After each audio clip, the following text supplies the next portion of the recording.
सुप्रभात आप सभी को। मैं आशीष कुमार मौर्य जिला शिक्षा एवं प्रशिक्षण संस्थान महाराजगंज की तरफ से आप सभी का हार्दिक स्वागत करता हूं। आज हम लोग शांत शिक्षा एवं सतत विकास की विषय वस्तु व्यवहारवाद में उद्दीपन एवं अनुक्रिया के पर चर्चा करेंगे। तो व्यवहारवाद में उद्दीपन एवं अनुक्रिया पर चर्चा करने से पहले उद्दीपक और अनुक्रिया के बारे में हम जान लेते हैं। जैसा कि हम जानते हैं कि वातावरण में विभिन्न प्रकार की वस्तु और घटनाएं होती हैं जो हमारे ज्ञानेंद्रियां आंख, कान, नाक, जीवा, त्वचा को समय समय पर प्रभावित करती रहती है।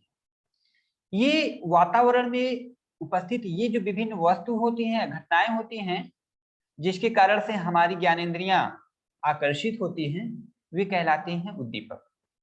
और उस उद्दीपक के प्रति व्यक्ति जो अनुक्रिया व्यक्त करता है वही कहलाता है अनुक्रिया।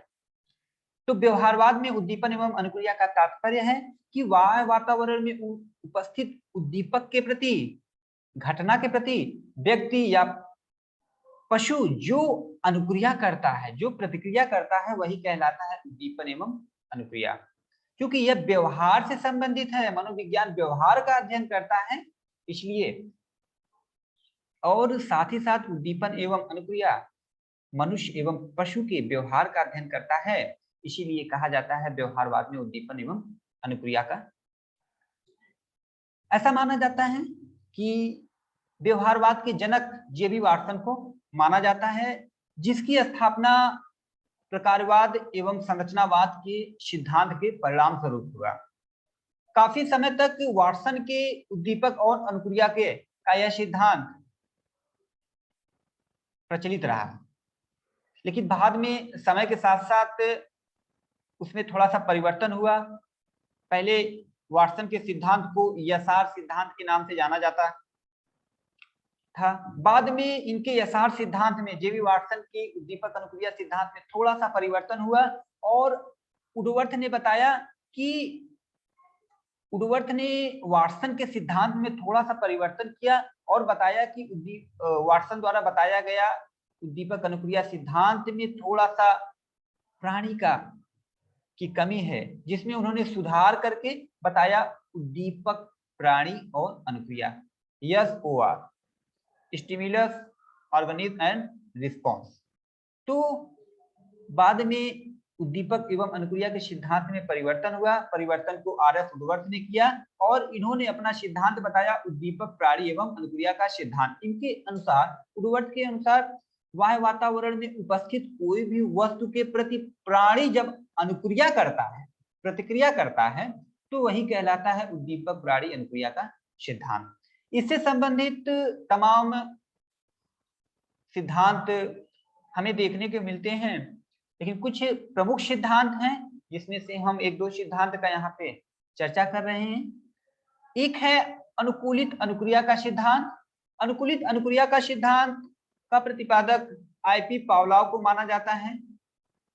अनुकूलित अनुक्रिया के सिद्धांत पे पावलोव ने अपना प्रयोग एक भूखे कुत्ते पर किया। पावलोव ने अपने प्रयोग के लिए एक भूखे कुत्ते को लिया और उन्होंने अपना प्रयोग उस कुत्ते पर किया।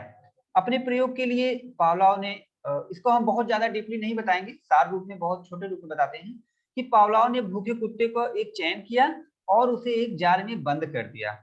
जार में बंद करने के बाद पावलोव को क्या किया, उस कुत्ते को जब बंद कर दिया गया, क्योंकि कुत्ता भूखा था, तो इधर उधर भागने लगा, उस जार के अंदर कूदने लगा।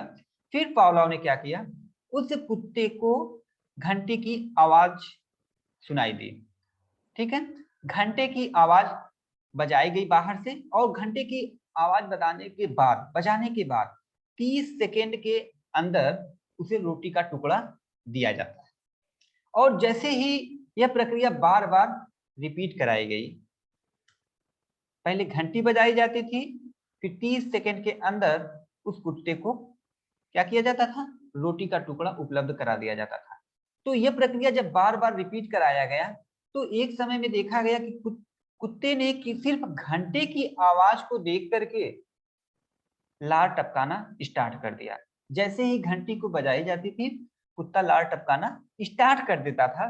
तो उससे क्या हुआ, घंटे की आवाज से कुत्ते के लार का टपकना क्या हो गया, कंडीशनिंग हो गई, अनुकूलित हो गई। और इस प्रकार से पावलोव ने कहा कि घंटे की आवाज से कुत्ते के लार का टपकना का अनुकूलन होना, कंडीशनिंग होना ही अनुकूलित अनुक्रिया का सिद्धांत कहा जाता है। और इन्होंने इसमें तमाम 4 फैक्टर्स बताए, अनकंडीशनिंग स्टिमुलस, कंडीशनिंग स्टिमुलस, अनकंडीशनिंग रिस्पांस और कंडीशनिंग रिस्पांस। इसके बारे में आप लोगों ने डिटेल अध्ययन भी किया होगा, तो इस पे हम बहुत ज्यादा फोकस नहीं करेंगे क्योंकि ये आपके टॉपिक से इतर है। तो इस प्रकार से पावलोव ने अपनी अनुकूलित अनुक्रिया के सिद्धांत में बताया कि घंटे की आवाज से कुत्ते का लार का स्राव होना, ये एक दूसरे से क्या हो गया, कंडीशनिंग हो गई, अनुकूलित हो गई। तो इसलिए पावलोव के इस सिद्धांत को क्या कहा जाता है, अनुकूलित अनुक्रिया का सिद्धांत के नाम से जाना जाता है। इसी प्रकार से जो अगला सिद्धांत है वह है उद्दीपन अनुक्रिया सिद्धांत। उद्दीपन अनुक्रिया सिद्धांत के प्रतिपादक थॉर्नडाइक को माना जाता है। थॉर्नडाइक ने अपना प्रयोग एक भूखी बिल्ली पर किया। इनके सिद्धांत को, थॉर्नडाइक के सिद्धांत को उद्दीपन अनुक्रिया सिद्धांत, संबंधवाद का सिद्धांत, संबंधन सिद्धांत या प्रयत्न एवं त्रुटि के सिद्धांत के नाम से जाना जाता है। इनके सिद्धांत के बारे में अगर थोड़ा सा हम गौर करें तो थॉर्नडाइक ने अपने प्रयोग के लिए एक भूखी बिल्ली को एक जार में बंद कर दिया और उसमें एक सिटकनी भी लगी थी जिसको दबाने से जार का दरवाजा खुल जाता है। तो जैसे ही बिल्ली को उस जार में बंद किया गया, बिल्ली इधर उधर उछलने कूदने लगी और इसी उछल कूद में उस जार का दरवाजा उस सिटकनी पे दरवाजे की सिटकनी पर पड़ता है बिल्ली के पांव से, जिससे पंजे से, जिससे वह जार खुल जाता है और बिल्ली बाहर निकल के भोजन कर लेती है। यह प्रक्रिया बार बार फिर से बिल्ली को उस जार में बंद किया जाता है, बिल्ली वही प्रक्रिया फिर रिपीट करती रहती है और एक स्थिति ऐसी आती है जब बिल्ली क्या करती है कि उसी सिटकनी के इर्द गिर्द उछल कूद करना प्रारंभ करती है। फिर जैसे जैसे समय को बढ़ाया गया, समय को देखा गया, तो एक समय ऐसा आया कि जैसे ही बिल्ली को उस जार में बंद किया जाता है, बिल्ली तुरंत ही जार की सिटकनी को दबाकर बाहर निकल करके क्या कर लेती है, भोजन को प्राप्त कर लेती है। इस प्रकार से बिल्ली सिटकनी को खोल करके भोजन प्राप्त करना सीख लेती है। और कहने का तात्पर्य, जैसे ही उस बिल्ली को उस बॉक्स में बंद किया जाता है, बिल्ली अपनी सिटकनी को खोल करके भोजन को प्राप्त कर लेता है। मतलब उस उद्दीपक के प्रति उसने अनुक्रिया करना सीख लिया। जैसे ही उसे उस जार में बंद किया जाता है, बिल्ली तुरंत उछल कूद के या अपने पंजे के माध्यम से सिटकनी को खोल करके बाहर निकल जाती है। बिल्ली ने सीख लिया कि सिटकनी को किस प्रकार से खोलना है। इस प्रकार से बिल्ली के द्वारा उस सिटकनी को खोल करके भोजन को प्राप्त करना, मतलब उस उद्दीपक के प्रति बिल्ली के अनुक्रिया, सिटकनी को खोलने की जो घटना है, एक दूसरे से संबंधित हो गई। तो इस प्रकार से थॉर्नडाइक के सिद्धांत ने जो अपने सिद्धांत दिया, उन्होंने अपना प्रयोग बिल्ली पर किया था और इस प्रयोग के बाद थॉर्नडाइक ने अपने उद्दीपन अनुक्रिया सिद्धांत में बताया, करने के बाद इन्होंने अपने उद्दीपन अनुक्रिया सिद्धांत के कुछ नियम बताए। उसमें कुछ मुख्य नियम थे और कुछ गौड़ नियम थे जो उनके सिद्धांत से संबंधित थे। मुख्य नियम में इन्होंने सीखने के मुख्य 3 नियम बताए जो बिल्ली से संबंधित थे। तत्परता का नियम, अभ्यास का नियम और प्रभाव का नियम। तत्परता का नियम तात्पर्य होता है कि कोई भी व्यक्ति, प्राणी या पशु किसी भी चीज को सीखने के लिए अगर तत्पर है तो वह व्यक्ति, प्राणी, पशु उस चीज को जल्द से जल्द सीख लेता है। तत्परता निर्भर करता है कि व्यक्ति सीखने के लिए कितना उत्सुक है, तत्पर है। जैसे अगर बिल्ली को भूख नहीं लगी होती तो वह सिटकनी को खोलने की प्रतिक्रिया शायद न करता, है ना। अगर बिल्ली को भूख नहीं लगी होती तो शायद बिल्ली बंद उसी जार में बंद रहता, थोड़ा प्रयास करता, उसके बाद वहीं पे बंद हो जाता। चूंकि बिल्ली भूखी थी इसलिए उसने बाहर निकल करके भोजन प्राप्त करने का बार बार प्रयास किया और अंततः भोजन को प्राप्त कर लिया। अभ्यास का नियम। अभ्यास का नियम का तात्पर्य है कि हम किसी भी चीज को जितना अधिक से अधिक अभ्यास करेंगे, प्रयास करेंगे, उससे हमारे सीखने की तीव्रता बढ़ जाती है। जैसे बिल्ली अगर एक शुरुआत के अभ्यास में उसने कई बार पूरे जार में उछल कूद किया, लेकिन जैसे जैसे वह अभ्यास करती रही, एक समय ऐसा आया कि बिल्ली उस सिटकनी के इर्द गिर्द उछल कूद कर रही थी। लेकिन एक अभ्यास के माध्यम से ही एक परिणाम यह आया कि जैसे ही बिल्ली को उस जाल में बंद किया जाता था, बिल्ली तुरंत ही उस सिटकनी के पास आकर के सिटकनी दबा करके उस भोजन को प्राप्त कर लेती थी। जो अगला पॉइंट है, प्रभाव का नियम। प्रभाव का नियम का तात्पर्य होता है सीखने के परिणाम स्वरूप हमारे ऊपर कैसा प्रभाव पड़ा। अगर हमारे ऊपर सीखने के बाद सकारात्मक प्रभाव पड़ता है तो उससे हमें सीखने में क्या होती है, जल्दी होती है, सीखने की तीव्रता होती है। लेकिन अगर हमारे ऊपर सीखने का नकारात्मक प्रभाव पड़ता है तो हम क्या करते हैं, सीखने में विलंब करते हैं, सीखना पसंद नहीं करते।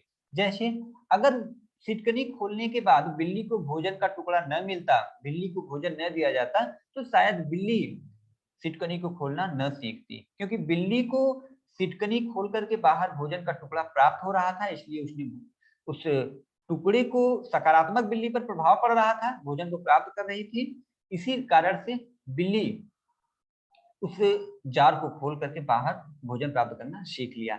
आगे अगर हम बात करें सीखने के गौड़ नियम की, तो थॉर्नडाइक ने सीखने के जो 5 गौड़ नियम बताए हैं वह हैं बहु अनुक्रिया का नियम, तत्परता एवं अभिवृत्ति का नियम, तत्व प्रबलता का नियम, सादृश्य अनुक्रिया का नियम और साहचर्य स्थानांतरण का नियम। ये नियम, इन नियमों को गौड़ नियम या सेकेंडरी नियम के नाम से जानते हैं। मुख्य नियम हमारे अभ्यास का नियम, प्रभाव का नियम और तत्परता के नियम ही माने जाते हैं। आगे अगर हम देखें तो शांति के लिए निर्माणकारी व्यवहार को प्रोत्साहन देने हेतु कौन कौन सी ऐसी रणनीतियां हैं। तो रणनीतियों की अगर हम बात करें तो कुछ परिवार संबंधित रणनीतियां हैं शांति के निर्माण के लिए, समाज में शांति निर्माण के लिए व्यवहार को प्रोत्साहन देने हेतु कौन कौन सी रणनीतियां हैं। तो रणनीतियां मुख्य रूप से 2 प्रकार की हैं, एक परिवार संबंधी रणनीति और दूसरा विद्यालय या स्कूल संबंधी रणनीति। परिवार संबंधी अगर रणनीति की बात हम करें तो परिवार का शांतिपूर्ण वातावरण, प्रेम एवं सहयोग। जैसा कि तात्पर्य है कि शांति के लिए व्यवहार को प्रोत्साहन देने की रणनीतियां, परिवार संबंधी रणनीतियां, परिवार का शांतिपूर्ण वातावरण। जब हमारे परिवार का वातावरण शांतिपूर्ण रहेगा, हमारे परिवार के सदस्यों में आपसी भाईचारा, प्रेम एवं सहयोग की भावना रहेगी, तभी बच्चा उसको देख करके अनुकरण करता है। सीखने सिखाने की प्रक्रिया बच्चे को परिवार से ही प्रारंभ हो जाता है। जब हमारे परिवार में के सदस्यों में आपसी प्रेम, सहयोग की भावना रहेगा तो बच्चा उसका अनुकरण करेगा और अनुकरण के माध्यम से बच्चे के व्यवहार में वैसा ही सीखेगा और समाज में वैसा ही व्यवहार करेगा, जिससे बच्चा शांतिपूर्ण ढंग से व्यवहार करेगा। परिवार में शिक्षा का महत्व। परिवार में शिक्षा के महत्व से भी बालक को बताया जाए कि उसके शिक्षा का क्या महत्व है। शिक्षा के द्वारा बालक के व्यवहार में समय परिवर्तन लाया जाता है। शिक्षा ही एक ऐसा मूलभूत तत्व है जो हमें समाज के लोगों से एक अपनी पहचान दिलाता है। शिक्षा के द्वारा ही समाज में शांति व्यवस्था को कायम कराया जा सकता है और शिक्षा के महत्व को बालक को समय समय पर बताया जाता है। बालकों की कार्यों में सहभागिता, उचित सम्मान। जैसा कि हम जानते हैं कि बालक का कोई भी घर पे कार्य हो तो उसमें बालकों का सहभागिता भी सुनिश्चित की जानी चाहिए, जिससे बालक को अपने इम्पोर्टेंस के बारे में जानकारी हो सके कि नहीं, परिवार में मेरा भी महत्व है, मेरा भी परिवार के कार्यों में सहयोग लिया जा रहा है। साथ ही साथ उचित सम्मान, बालकों को उचित सम्मान दिया जाना चाहिए। बालक का सहयोग लेने के बाद उसकी शाबाशी की जानी, सकारात्मक पुनर्बलम बालक को दिया जाना चाहिए, जिससे बालक को महसूस हो, नहीं, मैं जो कार्य मेरे द्वारा किया जा रहा है उसका बदले में मुझे प्रोत्साहन भी मिलता है, सकारात्मक प्रोत्साहन भी मिलता है। बालकों के कार्यों की प्रशंसा। बालक जो भी कार्य करें, परिवार से संबंधित, समाज से संबंधित अच्छे जो भी कार्य करें, समय समय पर उनकी प्रशंसा, सराहना भी की जानी चाहिए, जिससे बालक ऐसे व्यवहार को पुनः समाज में करें, परिवार में करें लोगों के साथ करें। सकारात्मक व्यवहार करने पे बालकों की समय समय पर प्रशंसा या सकारात्मक पुनर्बलन दिया जाना चाहिए परिवार के द्वारा। मानसिक व्यापकता का विकास, बालक के मानसिक स्तर के विकास के लिए उसका मानसिक शिक्षा के लिए मतलब बालक के को उसके मानसिक स्तर के बारे में अवगत कराया जाना चाहिए, उसके देश दुनिया समाज के बारे में अवगत कराया जाना चाहिए परिवार के सदस्यों के द्वारा कि आज वर्तमान समय में, क्योंकि बच्चे का जो बैकग्राउंड होता है, एरिया होता है, ज्यादा दूर तक फैला नहीं, तो वर्तमान समय में कौन सी परिस्थितियां कैसी चल रही हैं, इन सब चीजों से बालकों को निश्चित रूप से रूबरू कराया जाना चाहिए, जिससे बालकों का मानसिक रूप से व्यापक विस्तार हो सके। अब अगर हम देखें विद्यालय संबंधी कौन सी रणनीतियां हैं, तो विद्यालय संबंधी रणनीतियों की अगर हम बात करें, सृजनात्मक वातावरण का निर्माण, तो बालक को विद्यालय परिवेश में सृजनात्मक वातावरण का निर्माण कराया जाना चाहिए। सृजनात्मक वातावरण से तात्पर्य नए नए परिस्थिति, नए कार्य करने के लिए बालकों को प्रोत्साहित किया जाना चाहिए, जिससे बालक नए कार्य को करे और कुछ नया सोचे, अपनी तार्किक सोच की क्षमता में अपनी तार्किक चिंतन का विकास कर सके, सृजनात्मक कार्य बालक कर सके, जिससे उस समाज का विकास भी कराया जा सके। पाठ्यक्रम में शांति शिक्षा की व्यवस्था, विद्यालयी पाठ्यक्रम में शांति शिक्षा के पाठ्यक्रम को भी रखा जाना चाहिए। शांति शिक्षा से संबंधित पाठ्यक्रम बालकों को समय समय पर पढ़ाया जाना चाहिए। नैतिक शिक्षा की व्यवस्था, विद्यालयी पाठ्यक्रम के साथ ही साथ बालक को व्यवहारिक ज्ञान, व्यवहारिक नैतिकता, नैतिक शिक्षा के बारे में भी बालक को अवगत कराया जाना चाहिए। प्रजातांत्रिक मूल्यों की शिक्षा, बालक को में प्रजातांत्रिक मूल्यों के बारे में अवगत कराया जाना चाहिए। कौन कौन से प्रजातांत्रिक मूल्य हैं, इसके बारे में भी बालकों को शिक्षा के द्वारा, शिक्षक के द्वारा, विद्यालय परिवेश के द्वारा अवगत कराया जाना चाहिए कि सभी, भारत एक लोकतांत्रिक देश है, इसमें सभी का महत्व है, सभी लोग अपने विचार को रख सकते हैं, सभी का सम्मान किया जाना चाहिए। समाज उपयोगी कार्यों की शिक्षा, बालकों को समाज उपयोगी कार्यों की शिक्षा पर बल दिया जाना चाहिए कि आप जो भी कार्य करें जिससे समाज का भला हो सके, समाज के लिए वह कार्य उपयोगी हो, ऐसी शिक्षा की बात की जानी चाहिए। अवांछनीय व्यवहार को सकारात्मक तरीके से हतोत्साहित करने की रणनीतियां। अवांछनीय व्यवहार का तात्पर्य वह व्यवहार जो समाज द्वारा मान्य न, जरूरी नहीं कि हम समाज में जो भी व्यवहार कर रहे हैं तो व्यवहार समाज द्वारा मान्य ही हो, कुछ व्यवहार ऐसे भी हैं जो समाज द्वारा मान्य नहीं है। ऐसे व्यवहार जो समाज के नियमों के अनुकूल नहीं है, वे व्यवहार अवांछनीय व्यवहार कहे जाते हैं। अब अगर हम इन व्यवहार को हतोत्साहित करने के, सकारात्मक तरीके से हतोत्साहित करने की बात करें, तो कुछ ऐसी रणनीतियां हैं, कुछ ऐसे तकनीक हैं। उन तकनीकियों के बारे में अगर हम देखें तो विचार गोष्ठी का आयोजन, समाज में समय समय पर विद्यालय परिवेश में समाज में विचार गोष्ठियों का आयोजन कराया जाना चाहिए और कुछ विचार गोष्ठियों में तर्क वितर्क कराया जाना चाहिए कि किस प्रकार के व्यवहार अवांछनीय व्यवहार हैं, जिससे सभी लोगों को सकारात्मक व्यवहार के बारे में जानकारी प्राप्त हो सके, सभी लोग सकारात्मक व्यवहार करने के लिए प्रोत्साहित हों और साथ ही साथ जो व्यक्ति सकारात्मक व्यवहार कर रहा है, हमेशा कर रहे हैं, उन्हें विचार गोष्ठियों में सम्मानित भी कराया जाना चाहिए। जिनका समाज में, परिवार में, विद्यालय परिवेश में महत्वपूर्ण योगदान हो, उन्हें विचार गोष्ठियों में सम्मानित कराया जाना चाहिए। समायोजन क्षमता का विकास, व्यक्ति अवांछनीय व्यवहार उस परिस्थिति में करता है जब वह समायोजन में कठिनाई महसूस करता है, तो बालक को इस प्रकार की दीक्षा दी जानी चाहिए, उसकी इस प्रकार से उसका परिवेश को विकसित किया जाना चाहिए जिससे बालक सामाजिक परिवेश में आसानी से अपने को एडजस्ट कर सके, समायोजन कर सके।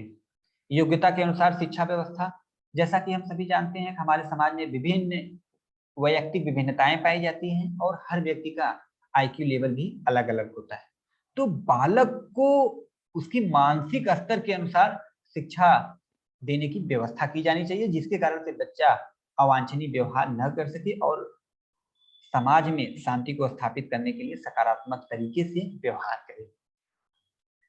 व्यापक सामाजिक सोच का विकास, बालक को की सामाजिक सोच को विकास करने के लिए समाज के बारे में अवगत करना चाहिए, उसकी सामाजिकता की भावना का विकास किया जाना चाहिए। संवेगात्मक स्थिरता का विकास, ऐसा संवेगात्मक स्थिरता का तात्पर्य बच्चा सामूहिक रूप से स्थिर होना चाहिए। ऐसा नहीं है कि परिस्थिति थोड़ी सी भी विपरीत हुआ कि बालक सामूहिक अस्थिरता का शिकार हो जाए, छोटी छोटी बातों पर बच्चा आक्रोश में आ जाए, तो बालक को संवेगात्मक रूप से क्या किया जाना चाहिए, उस पर संवेगों का विकास कराया जाना चाहिए। संवेगात्मक परिस्थिति से लड़ने की क्षमता का विकास कराया जाना चाहिए, जिससे बच्चा विपरीत परिस्थिति होने पर भी सामान्य जैसा व्यवहार कर सके।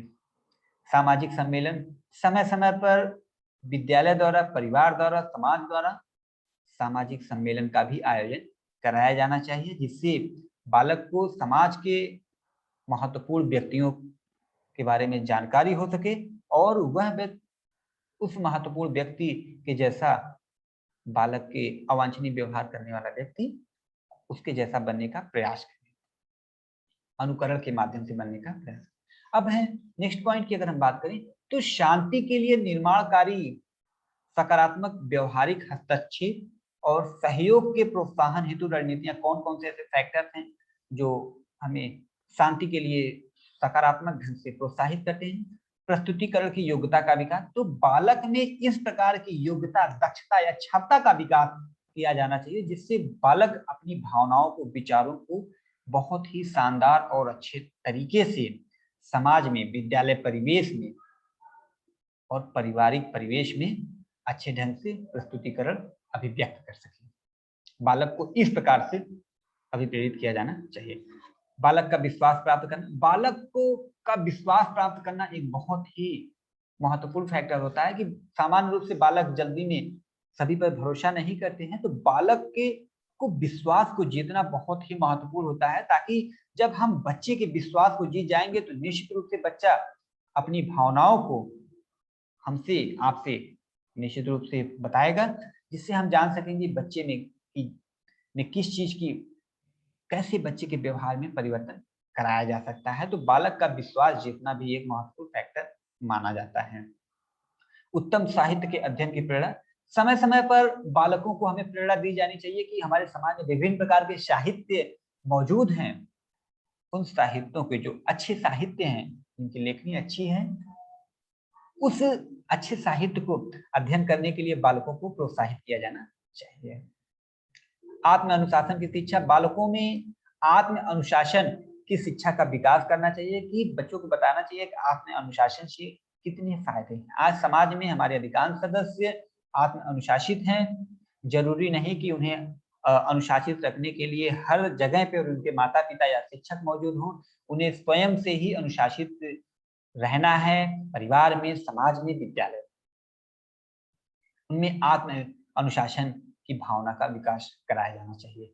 व्यवहारिक शब्दों का प्रयोग, आज हमारे समाज में तमाम ऐसे शब्द हैं, सामान्य शब्दों का प्रयोग पे बल देना चाहिए, जो व्यवहारिक शब्द हैं। कुछ ऐसे डिफिकल्ट शब्द का प्रयोग नहीं किया जाना चाहिए, जिसके बारे में बच्चे की को स्वयं से ही जानकारी ना हो। तो सामान्य शब्द, जो व्यवहारिक शब्द हैं, जो हमारे सामान्य बोलचाल में उपयोग में लाए जाते हैं, उन व्यवहारिक शब्दों का अधिकाधिक मात्रा में प्रयोग किया जाना चाहिए। निर्देशन एवं परामर्श, जरूरत पड़ने पर आवश्यकता अनुरूप समय समय पर बच्चे का निर्देशन एवं परामर्श भी किया जाना चाहिए। यह निर्देशन एवं परामर्श माता पिता द्वारा, शिक्षक द्वारा या परामर्शदाता या मनोवैज्ञानिक के द्वारा कराया जाना चाहिए, जिससे बच्चे की भविष्य के बारे में, आगे के बारे में, शिक्षा दीक्षा के बारे में, व्यवहार के बारे में जानकारी प्राप्त हो सके। धन्यवाद। तो व्यवहारवाद में उद्दीपन एवं अनुक्रिया का टॉपिक यहीं पे समाप्त होता है। इससे संबंधित अगर किसी भी प्रकार का प्रश्न अगर या शंका है तो आप पूछ सकते हैं। Thank you.